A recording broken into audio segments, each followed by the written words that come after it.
दावत इस्लामी के शोबा राब्ता बिल उलमा वल मशाइख की दावत पर मिस्र से कारी हामिद गुदूर तरबाई जबकि तंजानिया से कारी रजा अयूब की आलमी मदनी मरकज फैजान मदीना कराची में तशरीफ आवरी हुई, जहाँ शोबे ज़िम्मेदार ने खुशामदीद कहा और इन्हें Faizan online academy, translation department, Islamic research centre, IT department, Madani channel Urdu, Madani channel Arabic, social media department समेत दीगर शोबाजात का दौरा करवाया और वहाँ होने वाले दीनी कामों के हवाले से भी आगाही दी। दोनों मुअज़्ज़ज़ मेहमानों को दावत इस्लामी के दीनी कामों पर मुश्तमिल डॉक्यूमेंट्री भी दिखाई गई। कारी रजा अयूब और कारी हामिद गुदूर तिरबाई ने दावत इस्लामी की दीनी और फलाही खिदमात को सराहा और मदनी खबरों को अपने तासुरात भी दिए। मरकज़ माशा अल्लाह कबीर व जमील लिद्दावा इस्लामिया तहत रिआयत फ़दीलत अश-शेख मोहम्मद इलियास अल-अत्तार अल-क़ादिरी हफ़िज़हुल्लाह व जअलहु ज़ुख़रन लिल-इस्लाम व नशर दावा इस्लामिया बारकल्लाहु फ़ीकुम व हफ़िज़कुमुल्लाहु जमीअन। اليوم أتينا هنا في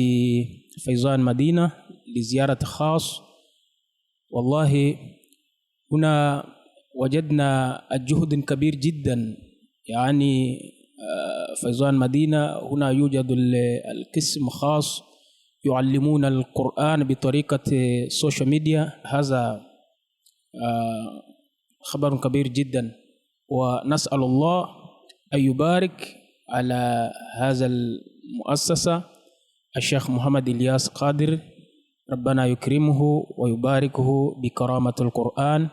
फैजान मदीना के दौरे के दौरान कारी रजा अयूब और कारी हामिद गुदूर तराबाई की मुफ्ती मोहम्मद सज्जाद अत्तारी मदनी और रुकन शुरा हाजी मोहम्मद शाहिद अत्तारी मदनी से भी मुलाकात हुई, जहां दावत इस्लामी के दीनी कामों के हवाले से गुफ्तगू का सिलसिला रहा।